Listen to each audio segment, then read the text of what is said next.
Suốt từ ngày 14 tháng 9 đến nay, cán bộ chiến sĩ lực lượng vũ trang huyện Như Xuân đã thay nhau ngày đêm tìm kiếm thi thể các nạn nhân. Do địa bàn rừng núi, sức càn quét của cơn lũ quá lớn, mọi địa hình, địa vật biến dạng, thay đổi, nên việc đi lại tìm kiếm trong điều kiện đặc biệt khó khăn.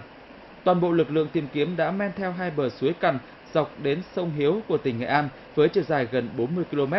Đến chiều tối ngày 16 tháng 9, nạn nhân thứ 5 là bà Vi Thị Thong, vợ ông Lương Văn Loan đã được tìm thấy tại suối Bàn Tần, xã Châu Hội, Nghệ An, cách hiện trường vụ sạt lở gần 10 km. Lực lượng tiếp tục đang tổ chức ở lại, hiện nay đang ở bên chỗ Quỳ Châu, phối hợp cùng với cấp ủy chính quyền địa phương ở Quỳ Châu và một hướng ở bên Như Xuân tiếp tục tổ chức tìm kiếm hai thi thể còn lại.